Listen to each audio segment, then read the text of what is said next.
Okay,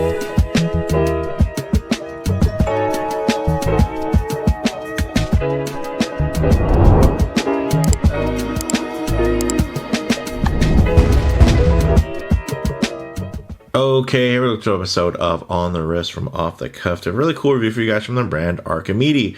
Founded back in 2003, they are one of the Ickler brands, which was Ickler itself was actually established in 1924. And in terms of Ickler, they really always aim to offer high quality models at an affordable price point.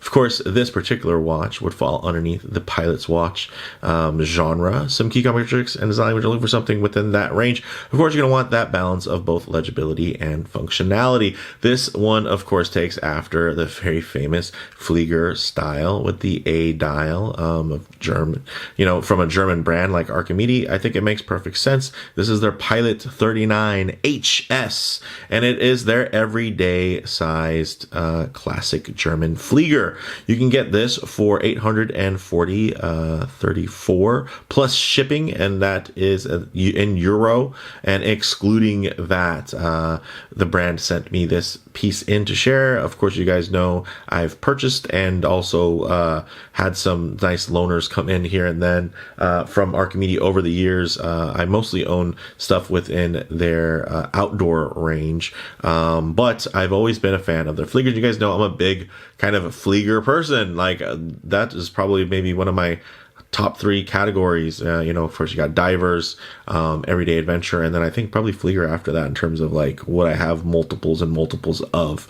And this one is a really cool size, 39 millimeters. I think that makes it really great for every day. And I think the price point at under $1,000 is amazing, especially considering this does have a Swiss ETA 2824 inside of it.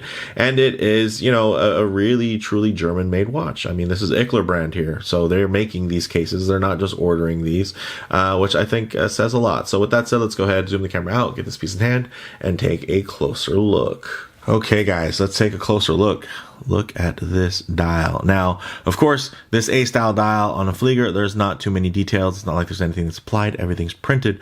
But you know what is different on kind of every model is going to be those dimensions and those proportions, which I think this one really nails.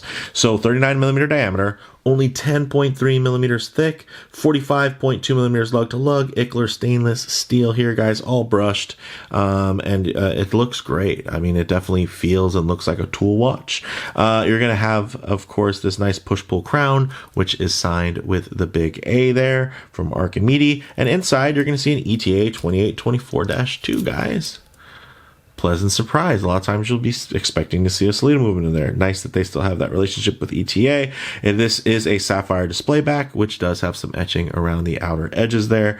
And it lets you see the movement. Now, the movement itself, it's not a really high grade or anything like that in particular, but it suits that aesthetic in terms of it just being, more of a workhorse movement and a workhorse type of watch. Getting into these details on the dial, of course, matte black, everything's printed. No date, which is great. And then it's matte. Another nice feature is these hands are blued, but they're heat treated and they're matte. So they first made them matte and then changed them. So now the color, the blue on here is extremely vibrant. I mean, it pops. I'm blown away. Like that looks really, really good. And it's something that Archimede does. They just do little cool out of box things like that some people might take for granted. They might think, oh, they just painted these hands. Nah, these are thermally heated. But thanks to the fact that they're finished, they're not just a basic high polish. You're actually going to get a different type of contrast and a different type of execution that really makes these, I think really stand out against some of their comparables. Now, the lume does glow green. It's unspecified. I didn't know what the exact formula was, but it does glow green and it glows very nicely. You're getting 10 atmospheres or 100 meters of water resistance. It's not a screw down crown. It's push pull again, but you know what? I think it absolutely does the job. You're also getting a stainless steel bracelet, something you won't find on the likes of the Stowa, right? So it is nice to have that option here, especially at this lower price point versus, let's say, something like my Laco Flieger Pro, where it can get quite pricey, especially for a tool watch. So there's a lot of people that might lean towards getting a cheaper variation. This is one of the nice things about this is you get a cheaper variation, and you're still getting the German qualities in a German watch, right? This is German design, so you're getting German design with German execution versus sometimes you're going to be, on those platforms where you save a lot of money by getting something that's a little bit more in the homage territory. What ends up happening is you're going to be getting, you're going to be having a bit more of a trade-off in terms of kind of the purity of the theme and the execution. Now, getting into the lugs, 20 millimeter lugs there, solid stainless steel 5-link bracelet, tapering down to about 17.7 millimeters. And yeah, in terms of it being more of an everyday piece, check that out. You have this great milled flip lock kind of V style push button 6-position manual micro adjust clasp. So you're really going to be able to get this dialed in. And again, you don't see these types of clasps every day on a pilot's watch. So it's nice again for you to have, and it's something that also helps this piece stand out. So with that said, let's actually get this on the wrist and see how it wears. Oh yeah, there's a reason why I love these A-dialed Fliegers so much. Check that out. The balance, the legibility, the design, it's absolutely a pure classic. Check that out. Even if I get it up to the camera lens there, at least at the side profiles, you guys can see how beautifully this drapes, and it just really hugs the wrist. And it is quite thin, 10.3 millimeters, which is fantastic. Of course, if I get my wrist a bit too close to the lens, you're going to have some distortion, and it's going to seem a lot larger.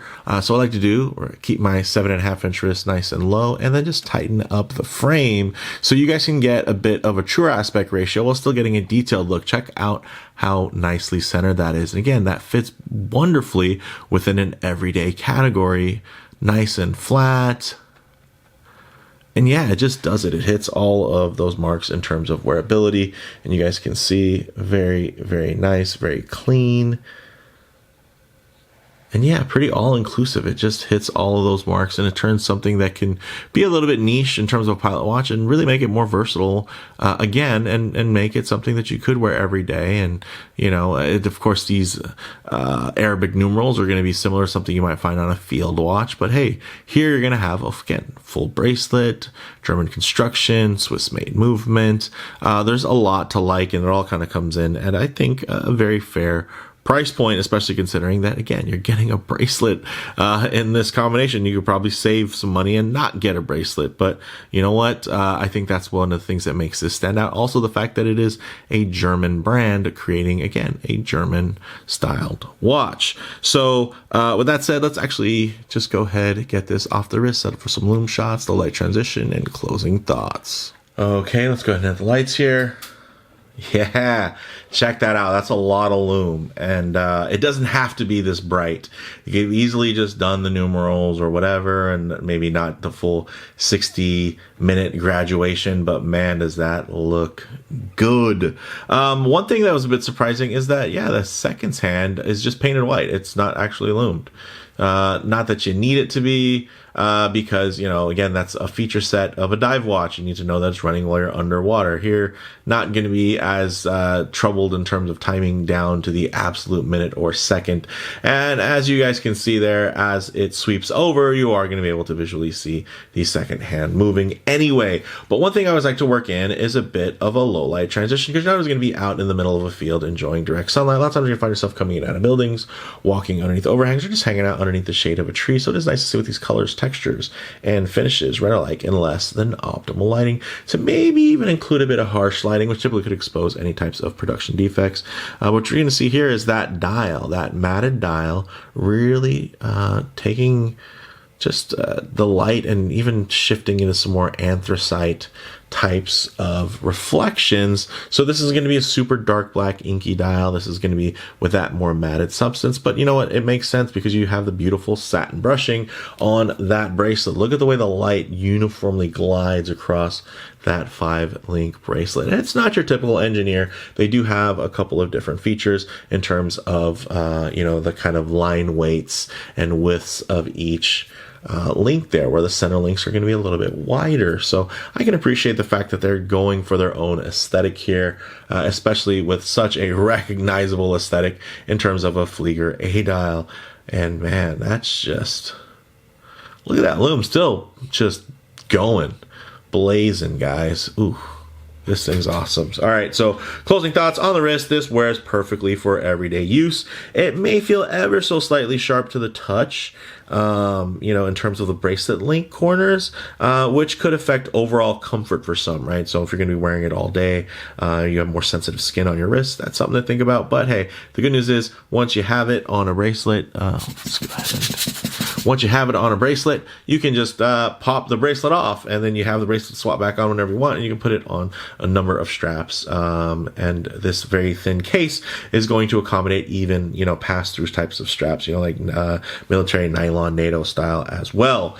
In terms of model variants, definitely check the site links down in the description for current options and availability. And then in terms of comparable models, guys, you know, strong specs from a truly German manufactured wristwatch that I think it undercuts, you know, offerings similar to, of course, Stowa and Laco, that where the prices have gone quite up. Of course, those two brands, you know, do belong to a little bit more of an exclusive club, being some of the first 5 Flieger manufacturers, you know, dating back to the original days of these watches in terms of their production and their use at a more functional level. But again, this is a truly German watch, and I really appreciate that. So I think they do get some points there. And, you know, if you're not going to, you know, if you haven't been compelled to pay a little bit more to get into a Laco or a Stowa, I think this is going to be a lot more, I would say, palatable and easy to digest, because you know kind of what you're paying for. You can understand it and you can appreciate it, I think, at a much easier surface level versus some of those other ones where you're really getting into some more subjective items in terms of their history and lineage, and how much you're going to appreciate some of those little facets and some of the little upscale things. Not everybody wants to pay for a highly decorated movement or anything like that, and a tool watch, right? So there's that too. So for me, guys, the bottom line, this Flieger hits a nice sweet spot in the market. You know, it's has that signature German design paired with German manufacturing, but it doesn't cost quite as much of some of its other German contemporaries, which I think is really smart. So I do feel like, you know, this is a bargain without ever feeling cheap, which is nice. It's able to kind of avoid that while still feeling definitely very value rich. But let me know what you guys think down in the comments below. If you like the video, please like, and if you haven't already, please subscribe for more content just like this. Thanks, guys.